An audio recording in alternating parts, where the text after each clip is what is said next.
आज मैं पुंगोल वाटरवे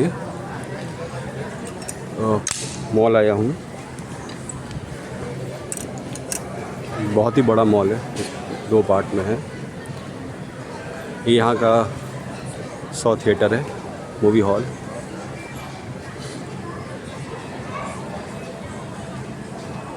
यहाँ पे सारे थिएटर्स ऐसे होते हैं ओपन।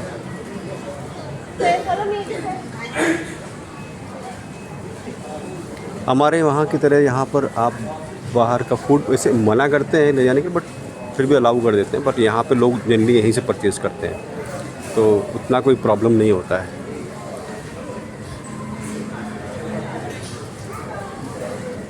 इटर्निटी कोई मूवी है अभी, वो लगी हुई है अंदर। और भी कई मूवीज़ होंगी। सो देयर आर 10 हॉल अंदर, 10 स्क्रीन की पूरी वो है। और यहाँ से ऑनलाइन बुकिंग कर सकते हैं।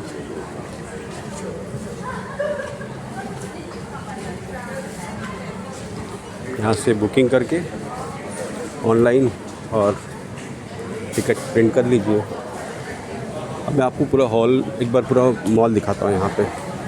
यहाँ पे ये पूरा हमेशा इस एरिया में कुछ ना कुछ ये सारे कुछ ना कुछ सेल लगे रहते हैं। सिंगापुर में सेल्स बहुत हैं। आप यहाँ पे आइए तो यहाँ पे सेल बहुत दिखेगी आपको हर मॉल में। और सेल दिखेगी तो लोग परचेज़ भी करते हैं, पैसे बहुत खर्च करते हैं। इनका purchasing power I think very high as compared with India.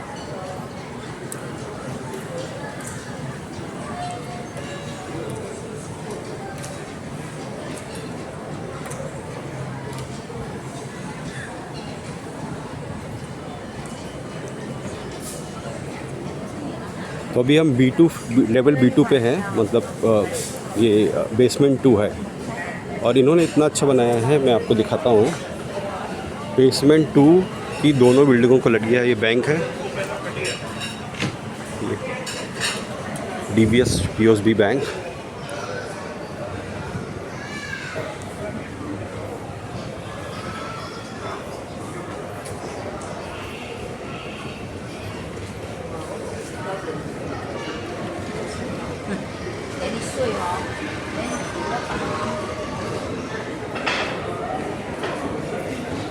ये यहाँ पे कुछ बच्चों के लिए है शोज़ वगैरह।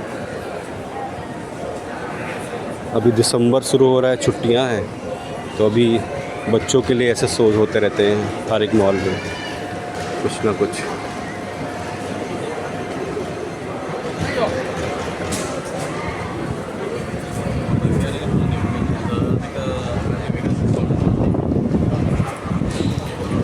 ये ईस्ट V2 है और इधर जो है ये वेस्ट V2 है, पूरा पश्चिम।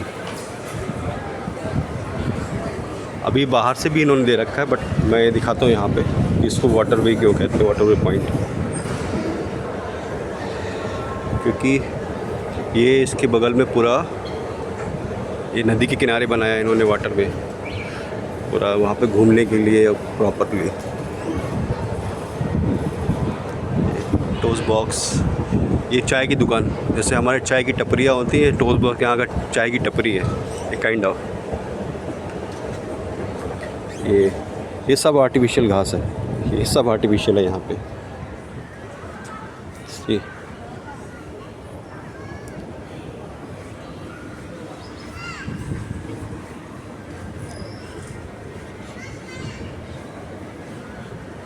क्रिसमस का है। और ये है, यहाँ पे आप शाम के टाइम आइए, यहाँ घूमने के लिए यहाँ साथ में बैठ सकते हैं, साइकिलिंग कर सकते हैं। पूरा बहुत अच्छा ट्रैक बना हुआ है, हम आए थे कई बार यहाँ पे। इधर का पूरा ट्रैक पूरा कनेक्टेड है, और सुबह शाम साइकिलिंग करना बहुत अच्छा एक्सपीरियंस है। और यहाँ पानी, नदियाँ जो है, साफ़ तो नहीं बोलूँगा, बट गंदगी नहीं आपको दिखेगी नहीं। पानी तो गंदा ही है, समुद्र का है पूरा, बट ऐसा कुछ यहाँ पे इसमें गंदगी दिखेगी नहीं।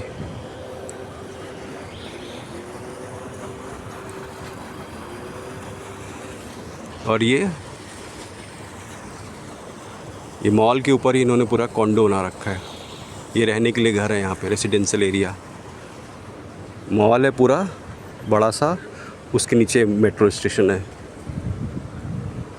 लगभग यही कॉन्सेप्ट ये इन्होंने सब जगह फॉलो किया हुआ है। ये है वाटरवे पॉइंट।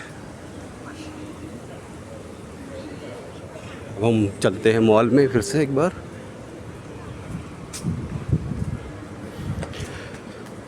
इसके टॉप पे ये जो दिख रहा है, इसके ऊपर जो है वो वाटर छोटा सा वाटर पार्क बना रखा है बच्चों के लिए। फ्री है, ऐसा कुछ वहाँ पे चार्ज नहीं है। बच्चे वहाँ पे जाके खेलते हैं और वहाँ पे कई तरह के उन्होंने अलग अलग फाउंटेन लगा रखे हैं बच्चों के लिए। ये टॉय ट्रेन तो अभी खैर इंडिया में हर जगह ये चल रहा है, ये सब तो हर जगह मिल जाता है। फैसिलिटीज़ तो इंडिया में मिल जाती हैं, बट ये एटमॉस्फेयर, ये इन्वायरमेंट नहीं मिलता। यहाँ पे हर चीज़ चमकेगी, आपको हमेशा चमकती रहती है। उसका रीज़न है कि ये देखिए वही जहाँ से हम आए नीचे से आए थे बच्चों के लिए।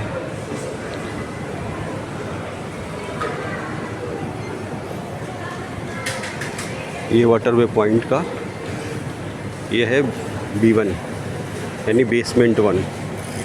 हम बेसमेंट 2 पे थे, ऊपर आ गए। ये बेसमेंट 1 है। इधर ईस्ट विंग है और इधर वेस्ट विंग है।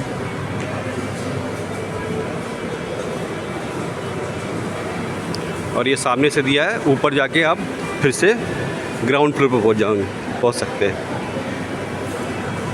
मैं बोल रहा था यहाँ पे सेल्स बहुत होती है ना, सेल बहुत हमेशा कुछ ना कुछ लगा रहता है। तो ये देखिए फिर से इस फ्लोर पे भी कुछ ना कुछ सेल चल रही है।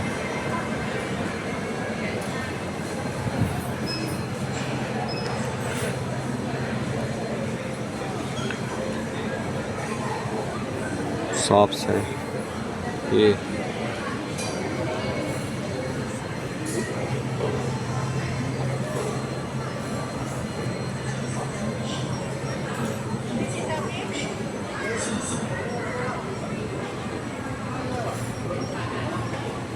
सोफ़ा, बेड देखिए, यहाँ पे बेड ऐसे ही मिलते हैं। बेड और ये गद्दे वैसे इतने ऊंचे ऊंचे गद्दे होते हैं, इससे भी ऊंचे ऊंचे होते हैं। और जैसा अपने यहाँ पे वो होता था, हम लोग गद्दा जो यूज़ करते थे इंडिया में, जो जनरली लोग यूज़ करते हैं, वो नहीं है। ये पॉपुलर है जैसे स्टेशनरी के लिए, जैसे बच्चों के बुक्स, कॉपी, किताब, पेंसिल, बैग वगैरह, ये सब से मिलता है यहाँ से।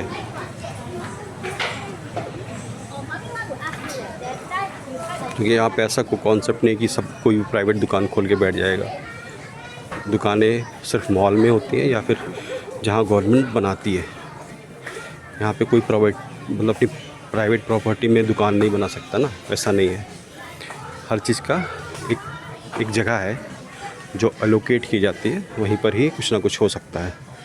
तो इसलिए हर चीज़ यहाँ पे बहुत ही सिस्टमेटिक वे में है, प्रॉपरली।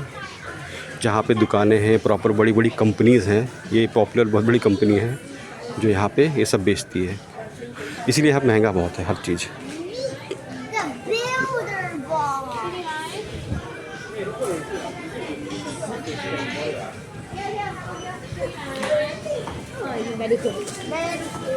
डॉलर तो ऐसे ही महंगा होता है और ऊपर से यहाँ पर जो ये वैल्यू डॉलर है।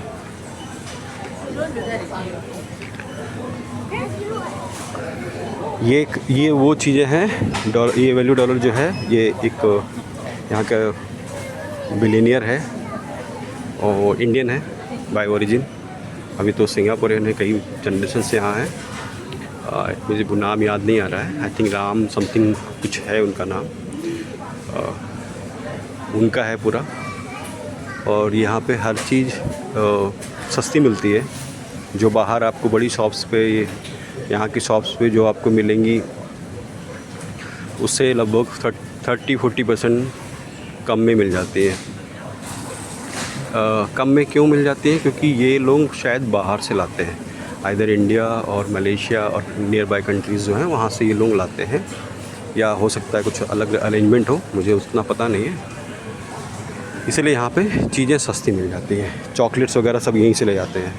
अभी देखिए ये 145 के आसपास है, 150 रुपये की चॉकलेट है, फेरेरो रोशर।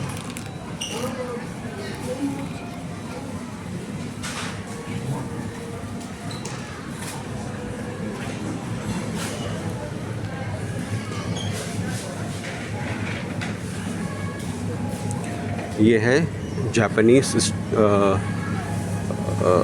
शॉपिंग मार्ट बोल सकते हैं।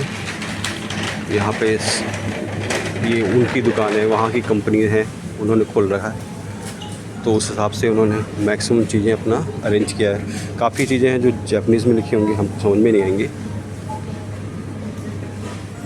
ये थोड़ा कॉस्टली होता है।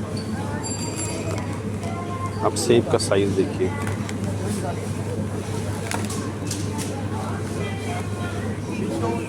एक हाथ पे।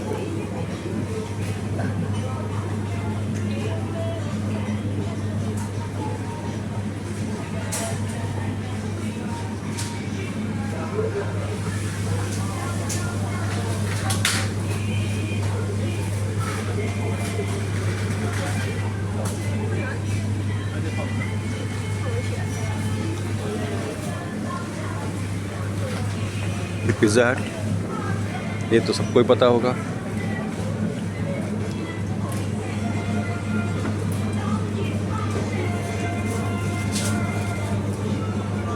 बहुत महंगा, $22 का है, $22.80।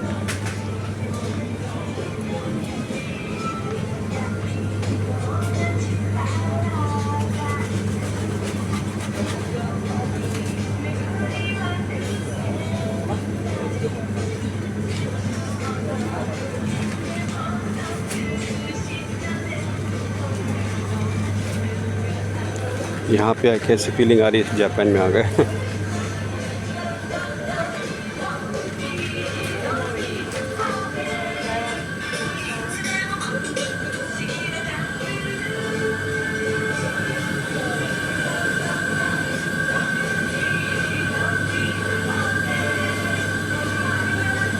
अच्छा, यहाँ पे ये है रेडीमेड फूड, आप ख़रीद के गरम गरम खा सकते हो, बट ये सब नॉन वेज है, तो जो नॉन वेजिटेरियन है उनके लिए ही ठीक है।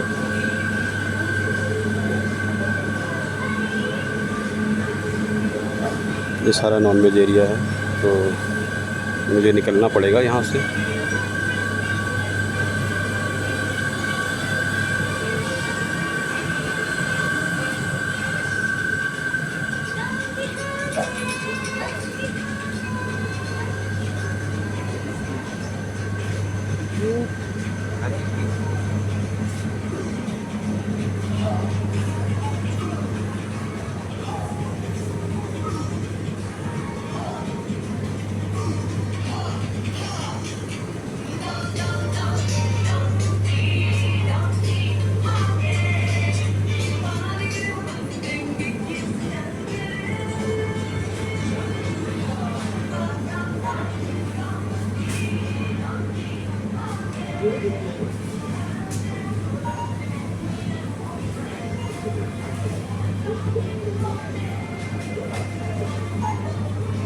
अब इसका साइज़ देखो, मतलब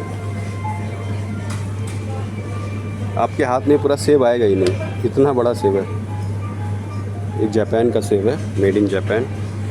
मेड इन क्यों लिखा है पता नहीं, मेड इन क्या है, तो सेब है, सेब को क्या ही मेड किया है। पर इसका रेट भी 790 है, $8 ऑलमोस्ट।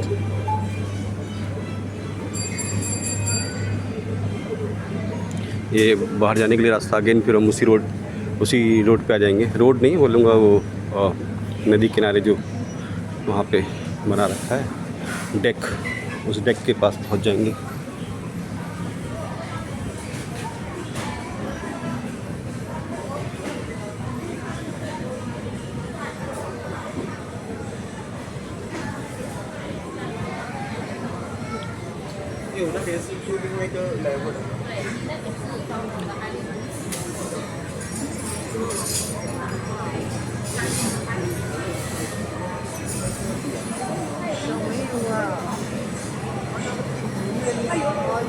अभी ऊपर चलते हैं, ये शॉप्स है।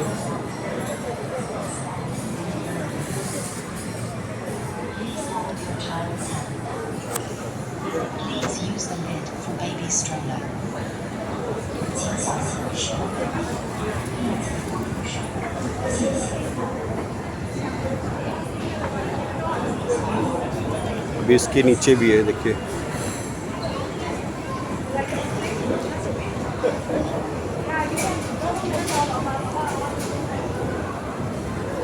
यहाँ पे पूरा अंडरग्राउंड बना के रखते हैं। नॉर्मली ग्राउंड फ्लोर से 2 से 3 फ्लोर नीचे, अपना उधर का अगर बोलेंगे तो कम से कम 5 फ्लोर नीचे पूरा ये लोग खोद के रखते हैं प्रॉपर।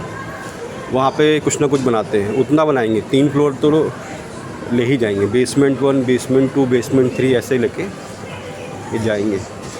यहाँ पे भी कुछ सेल लगी हुई है।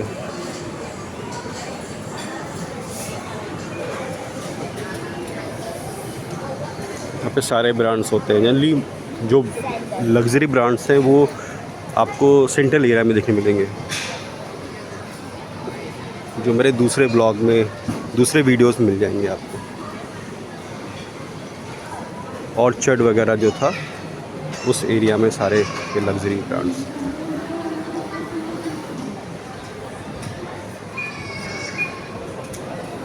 ये तो डीकैथलॉन तो है ही है हर जगह।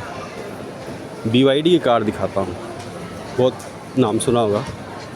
ये अभी जो टेस्ला है उसकी कंपटीटर है BYD की कार।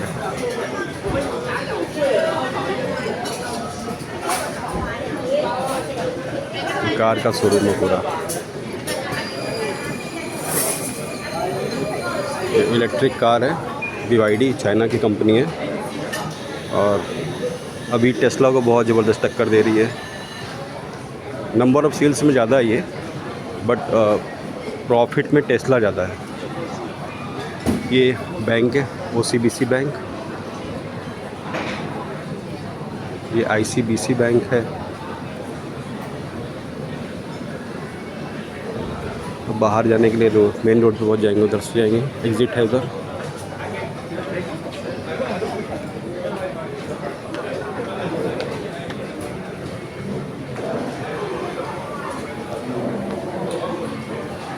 ये एक नया ब्रांड है, ये अभी नया ब्रांड आया है, कुछ काफ़ी फेमस हो रहा है यहाँ पे भी। ऑलमोस्ट हर जगह शोरूम है उसके, सॉरी शोरूम में शॉप्स है।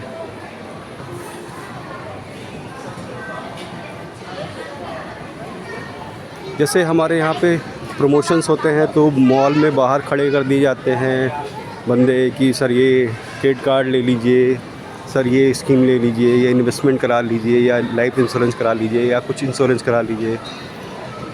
और वहाँ पे कुछ फॉर्म दे देते हैं वो लोग। सेम ऐसे यहाँ पर वो कॉन्सेप्ट तो नहीं है, बट थोड़ा अलग है।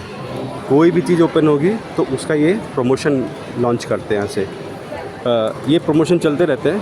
Promotion in the sense marketing या सेल्स वगैरह अपना वो टीम रहती है और ये आपको बुलाएंगे, ये बैठाएंगे। बैंक वाले भी हो सकते हैं, क्रेडिट कार्ड वाले भी हो सकते हैं। वो आपको बैठाएंगे प्रॉपर सीट पे और एक बंदा आएगा, आपको समझाएगा और उस टाइम के लिए आपको कोई एक गिफ्ट देंगे। वो गिफ्ट चार्जर हो सकता है, मोबाइल चार्जर हो सकता है, या फिर छोटा सा जो फ़ैन होता है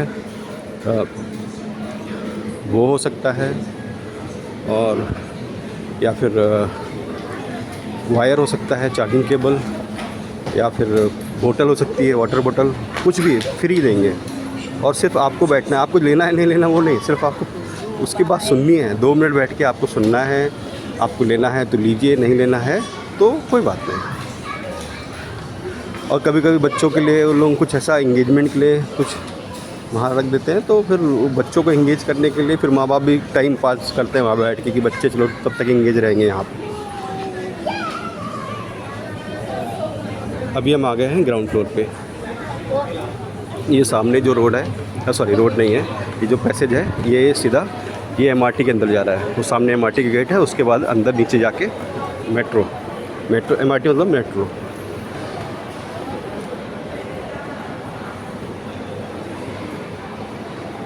मेट्रो रेल ट्रांजिट, ये इसको शॉर्ट फॉर्म एमआरटी बोलते हैं यहाँ पे। ऐसे एलआरटी है जो छोटे छोटे रूट पे चलती हैं, उसको बोलते हैं वो लाइट रेल ट्रांजिट। जैसे अपने वहाँ पे मोनो रेल है, वैसा है होता है उसका वो कॉन्सेप्ट है मोनो रेल का।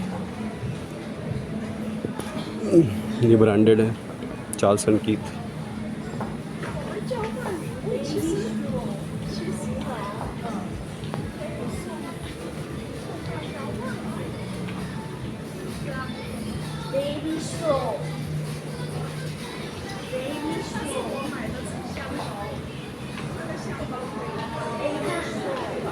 फिर से हम उसी में आ गए, ईस्ट विंग में, जहाँ से हमने शुरुआत की थी B2 से।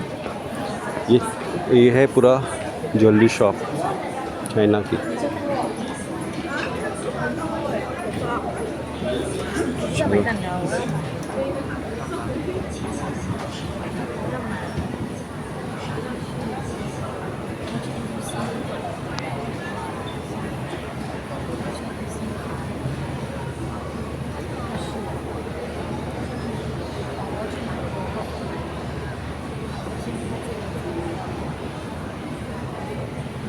ये सेम फ्लोर है जहाँ पे हम अभी घूम के आए बाहर, ग्रास वाला आर्टिफिशियल घास जो दिखाई थी मैंने।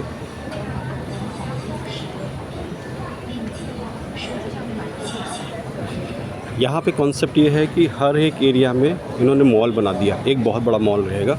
उस मॉल में जितनी भी नेसेसिटी है एक पर्सन की, एक डेली लाइफ, वो सब कुछ वहाँ पे रहेगी, सारे शॉप्स रहेंगी। उसके अलावा चूँकि और भी काफ़ी दूर पड़ता है सबके लिए, तो और छोटे छोटे शॉप्स बना दिए हैं, उसको छोटा सा या तो प्लाजा नाम दे दिया। वहाँ पे कुछ शॉप्स रहेंगी जो अगेन वो देख के कि भाई वहाँ पे क्या क्या हो सकता है। एक स्टोर इनका होता है फेयर प्राइस, या फिर कोल्ड स्टोरेज, या फिर जायंट। ऐसे 2-3 स्टोर्स हैं जो कंपनीज़ हैं प्रॉपरली। वो एक्चुअली जैसे अपने यहाँ पे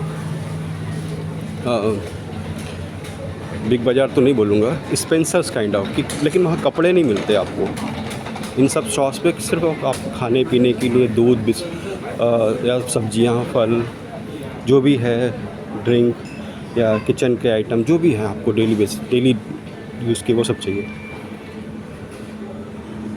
ये है शॉप, कौन सा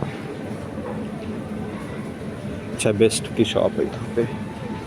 ये छोटा सा कुछ है, इन्होंने पता नहीं कौन सी शॉप है, मुझे इसके बारे में बहुत ज़्यादा पता नहीं है। ये चैलेंजर्स है, चैलेंजर कोर्ट। यहाँ पे ये 2 बहुत फेमस हैं जहाँ पे इलेक्ट्रॉनिक्स की पूरा शॉप है।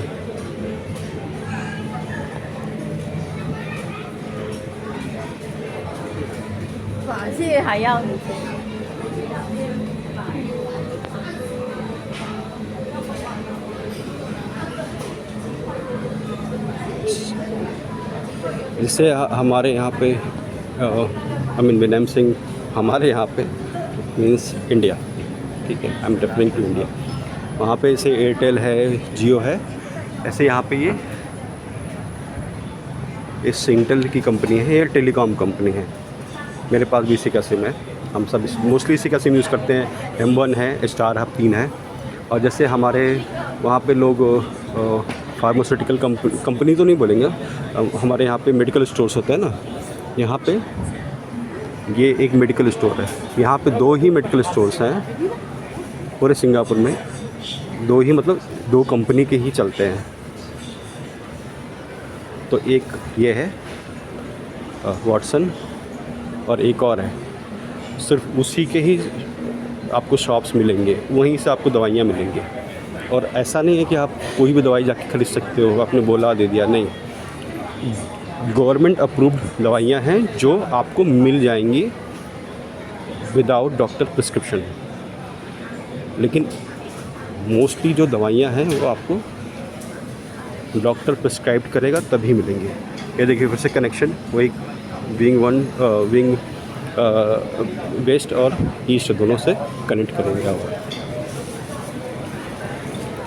ये शायद इचिमान बोसी, आई थिंक ये समथिंग कोरियन होगा या जापानीज़ होगा। मैं चूँकि प्योर वेजिटेरियन हूँ तो मुझे इससे कोई मतलब नहीं होता। हमारा खाना बहुत ही लिमिटेड है बाहर और बहुत ही सेलेक्टेड प्लेसेस पे है, तो मुझे इन सब में तो इतना एक्सपीरियंस नहीं है, कभी गया भी नहीं।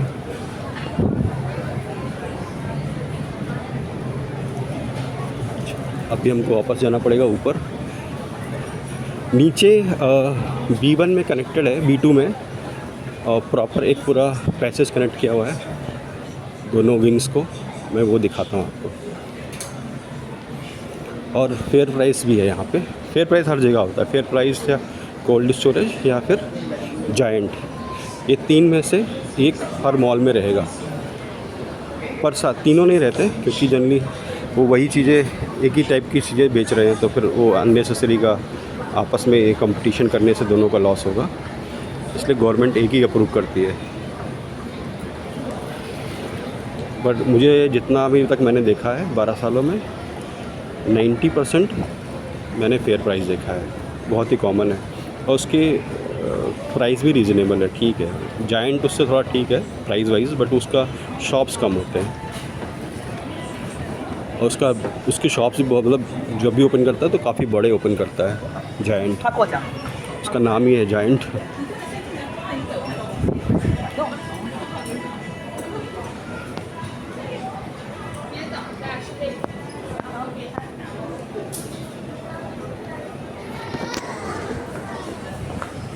ये है वो एक पूरा पैसेज भी दिया है, कनेक्ट किया हुआ है और यहाँ पूरी शॉप्स हैं। यहाँ पे खाने की बहुत, ये जापान होम है, ये जापानीज़ शॉप है और यहाँ पे काफ़ी चीज़ें सस्ती मिलती हैं। उसमें इलेक्ट्रॉनिक्स भी हो सकती है, बहुत कोई ब्रांडेड तो नहीं बेचते ये लोग, बट ठीक है, मतलब लोकल काइंड ऑफ जैसे हम बोलते हैं ना, लोकल चीज़ें तो आप यहाँ से ख़रीद सकते हो। ये सस्ती रहती है और यहाँ पे चीज़ें चलती हैं, ख़राब नहीं होती, क्योंकि यहाँ पे रिपेयर का कोई कॉन्सेप्ट नहीं है, फिर वो कितनी भी महंगी चीज़ ना हो क्यों ना हो। अगर आपने 10,000 का भी कोई चीज़ ख़रीदा है तो जब तक उसकी वारंटी है तब तक ही उसको लोग रखते हैं। अगर उसकी वारंटी ख़त्म हो जाती है तो उसको लोग फेंक देते हैं। जब तक चल रही है, लेकिन जैसे वो ख़राब होगी, आउट ऑफ वारंटी है, तो उसको बाहर फेंक देंगे उठा के लोग, क्योंकि यहाँ पे रिपेयरिंग कॉस्ट बहुत हाई है। मतलब जहाँ पे भी आपको मैनुअल इंटरवेंशन चाहिए, मतलब कोई आदमी आके कुछ काम करेगा वहाँ पे, उसकी कॉस्ट बहुत हाई है,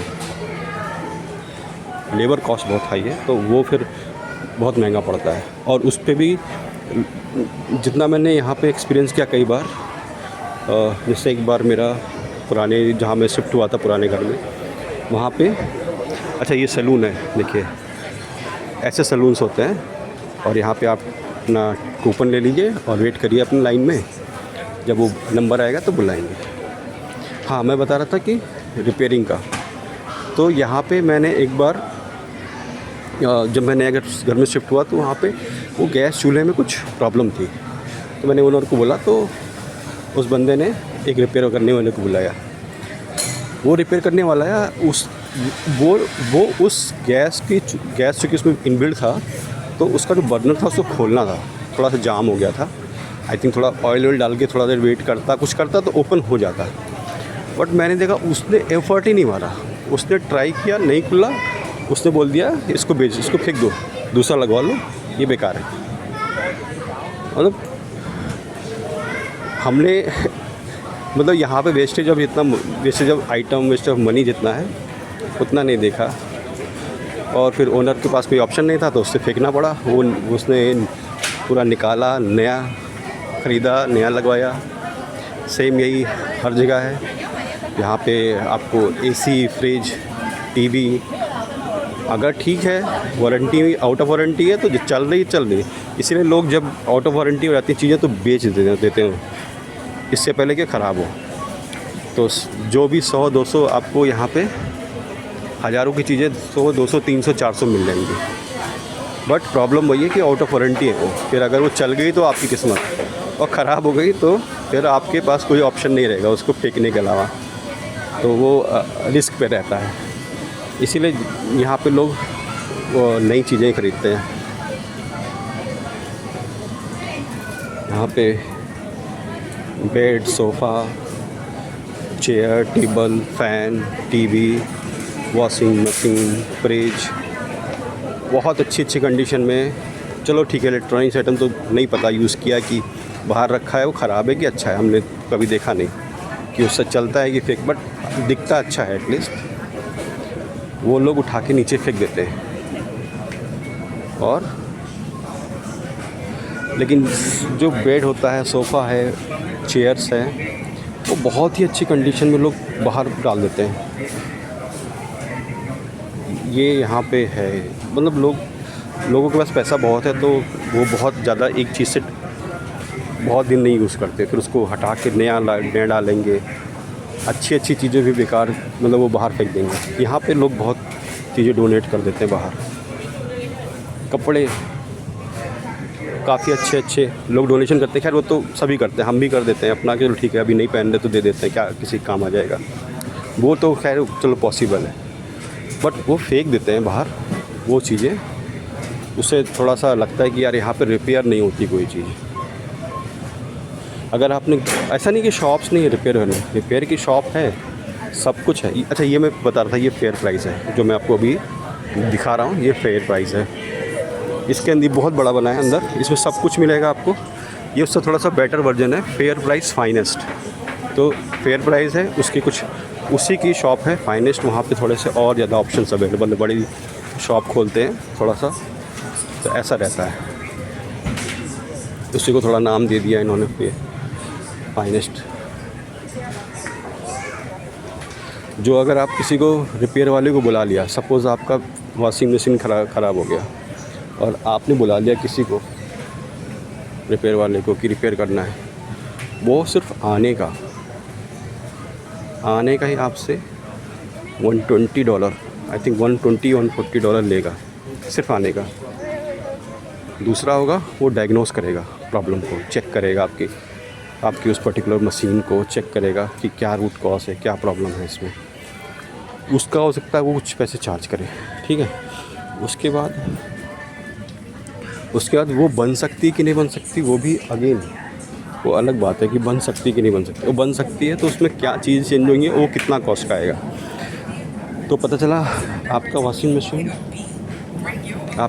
मशीन अभी आपने बुलाया तो किसी रिपेयर वाले को, मतलब वो आउट ऑफ वारंटी है और वो आपने ख़रीदी थी 10 साल पहले।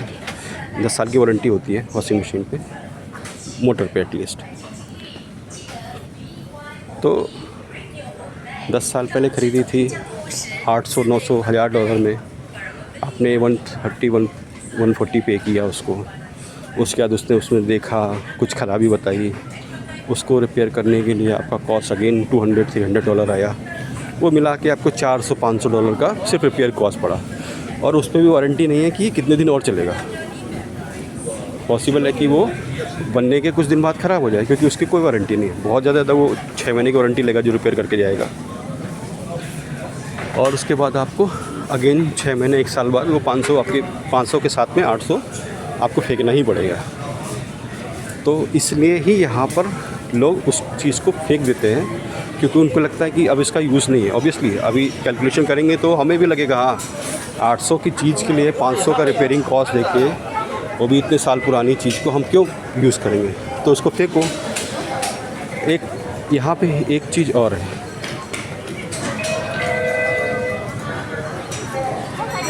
यहाँ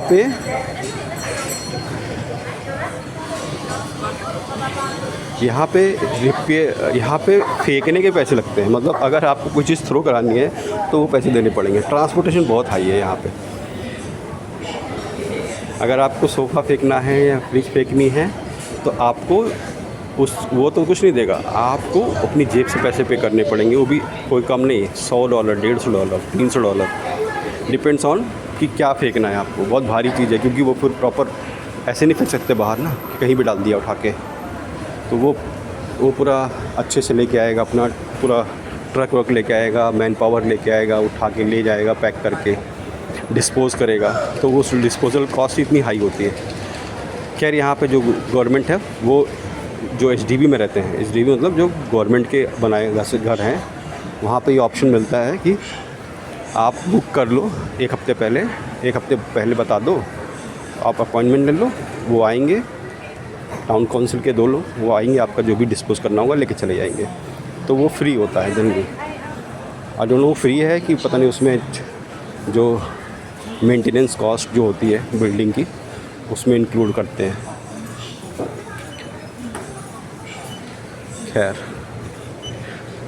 अभी तो इतना ही है घूमने के लिए। अब फिर नई जगह जाऊंगा तो फिर उसका वीडियो बना के दिखाता हूँ आप लोगों को।